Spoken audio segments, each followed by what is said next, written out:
She said she was too tired to celebrate my birthday, then posted a rooftop photo with the caption, "Glad I spent tonight with people who matter." I called and said, "It's okay. I had a surprise gift for you. Maybe I'll just return it." She showed up at my door 20 minutes later, smiling, only to find I wasn't home, and a note taped to the door that read, "Welcome home, cheater." 17 missed calls later, she's still outside. You know that sinking feeling when you realize the person you've been with for 2 years isn't who you thought they were?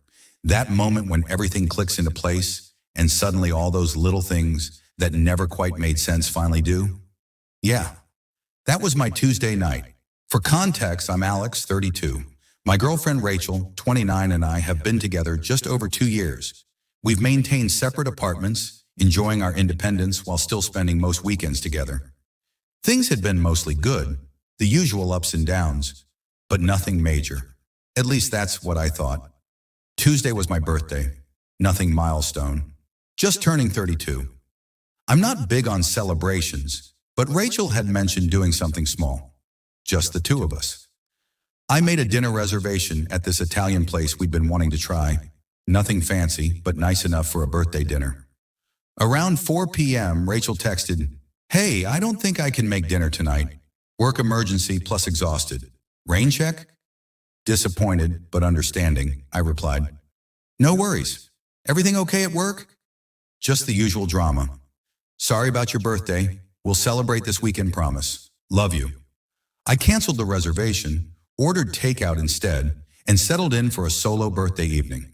A few friends texted birthday wishes, including my buddy Chris, who's been my friend since college. He and Rachel never quite clicked. Not hostile, just different wavelengths. But they maintained a polite relationship for my sake. Around 9 p.m., as I was halfway through a movie and some pad thai, my phone pinged with a message from Chris. "Dude, I thought you were having dinner with Rachel tonight?" My girlfriend just sent me this from her Instagram stories. Attached was a screenshot of Rachel's Instagram story, a group photo on some rooftop bar downtown. She was front and center, cocktail in hand, looking anything but exhausted. The caption read, "Glad I spent tonight with people who matter. People who matter." On my birthday, after canceling on me claiming exhaustion, I sat there staring at that screenshot. Takeout container cooling in my lap as everything began to slot into place. The increasing cancellations over the last few months, the defensiveness when I'd ask about certain friends, the way she'd position her phone away from me when texting, the work events that somehow never had photos. Chris followed up. "Sorry, man. Jenna just saw it and thought I should know." Rachel limited who can see her stories a while back. Jenna's still on the approved list, I guess. That explained why I hadn't seen it myself. Rachel had apparently curated her social media, so I wouldn't see certain posts. How long had this been going on? Instead of firing off an angry text, I decided on a different approach. I called her. She picked up on the fourth ring, loud music and voices in the background. "Hey, everything okay?" She was practically shouting over the noise. "Yeah, just checking in. How's the work emergency going?" I kept my voice casual, curious. "Oh, we just wrapped up. I'm about to head home and crash." The music seemed to get quieter, like she was moving somewhere less noisy. "That's good. Listen, I'm sorry about dinner. It's okay, really. I had a surprise gift for you, actually. Something I've been planning. Maybe I'll just return it." "A gift for me? But it's your birthday." She sounded genuinely confused. "Yeah. Well, it was something special. Doesn't matter now." There was a pause, then with audibly renewed interest. "What kind of gift?" "Nothing important. Get some rest. You sound tired." I hung up before she could respond. 8 minutes later, she texted, "What was the gift?" I didn't respond. 12 minutes after that, "I'm actually feeling better now. Could I come over?" I waited a few more minutes, then replied, "Sure, I'll be here. On my way. 15 minutes tops." The thing is, I wasn't going to be there. I quickly grabbed my keys, wallet, and a notepad. I wrote a simple message, taped it to my front door, and left through the back entrance of my building just as an Uber pulled up out front. Perfect timing. From my car parked around the corner, I watched Rachel get out of her Uber, practically bouncing with anticipation. She didn't look tired at all. She was wearing a dress I hadn't seen before. Makeup perfect, hairstyled, coming straight from a work emergency, right? She walked up to my door, noticed the note and froze. Even from a distance, I could see her expression shift from excited to confused to horrified as she read the words I'd written. Welcome home, cheater. Yes. I saw the Instagram post. People who matter? Guess I know where I stand now. Don't bother explaining. Your stuff will be in a box by the door tomorrow. Enjoy the rest of your night with people who matter.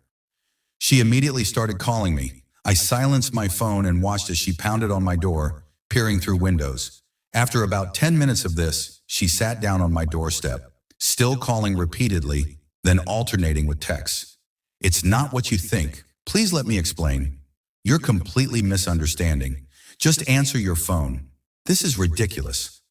Over an Instagram post, I started my car and drove to Chris's place, where he'd already offered his couch for the night. By the time I arrived, I had 17 missed calls from Rachel and about twice as many texts, each more desperate than the last. The next morning, I woke up to another dozen missed calls and a novel's worth of texts. The most recent, I'm still outside your apartment. It's 6 a.m. Please talk to me. Part of me felt a twinge of guilt. Had I overreacted to an Instagram post? But then I remembered the elaborate lie about a work emergency, the exhaustion, and the deliberate hiding of her social media from me. This wasn't just about one night or one post. This was a pattern. I texted back once, "Go home, Rachel. I'll contact you when I'm ready to talk." She replied instantly. "Please, you don't understand. Can I please explain in person? It's not what you think, against my better judgment." I agreed to meet her for coffee at a neutral location, a cafe downtown where we'd be in public. I needed answers, not more lies. When I arrived, Rachel looked terrible. Still in last night's clothes, mascara smudged, clearly hadn't slept.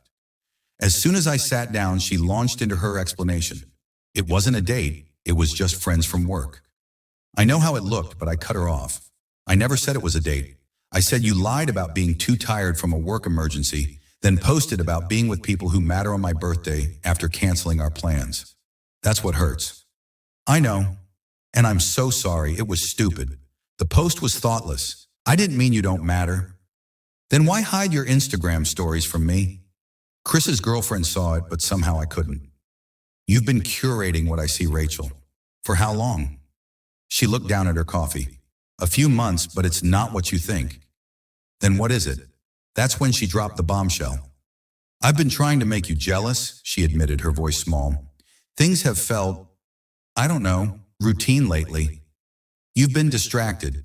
I thought if you saw me having fun without you, maybe you'd pay more attention. Try harder. I sat back stunned.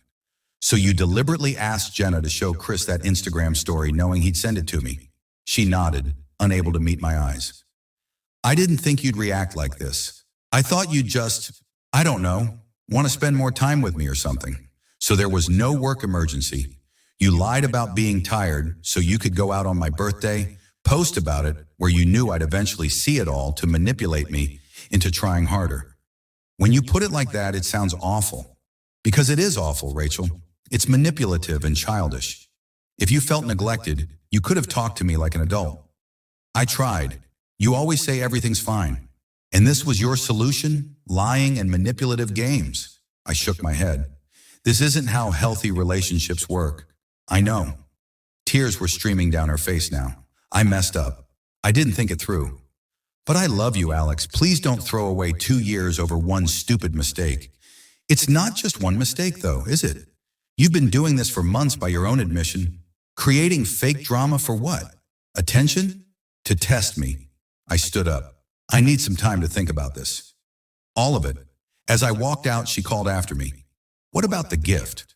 Was there really a surprise gift? I turned back. No, Rachel. There was no gift. That was a test, one you failed spectacularly.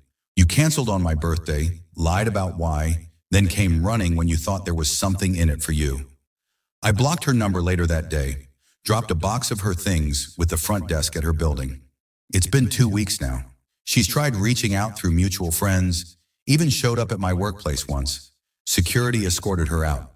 Yesterday, I received a handwritten letter in the mail, 10 pages of apologies, explanations, and promises to change. She admitted to having played similar tests throughout our relationship, intentionally mentioning other guys to gauge my reaction, creating fake emergencies to see how quickly I'd respond, purposely posting ambiguous social media content, hoping to make me jealous. The rooftop wasn't even with coworkers, it was with friends who were in on the plan to make me jealous. The people who matter caption was deliberately crafted to hurt me just enough to wake me up to the possibility of losing her. 2 years of what I thought was a good relationship, and it turns out I was just an unwitting participant in her emotional games. I haven't responded to the letter. I'm not sure I will. Some betrayals aren't about sex or other people, they're about trust and respect. She had none for me, for our relationship, or apparently for herself. Sometimes the trash takes itself out. All it needed was a little note on the door to show its true colors. Edith. Thanks for all the comments to the people saying I should have just talked to her first. I get it. But the Instagram post wasn't what ended our relationship. It was the elaborate lie about why she couldn't celebrate my birthday, followed by the revelation of months of manipulative behavior. When someone shows you who they are, believe them. Edit 2. For those asking about the cheater accusation, may be technically incorrect since I don't have evidence of physical cheating, but emotional manipulation and deliberately hiding things from your partner falls under relationship infidelity in my book. Call it what you want. The end result is the same. Edith 3 update. It's been a month now. Rachel eventually stopped trying to contact me after I made it clear through a mutual friend that I wasn't interested in reconciliation. Last I heard, she's telling people I was emotionally unavailable, and that's why she had to test my commitment. Bullet dodged.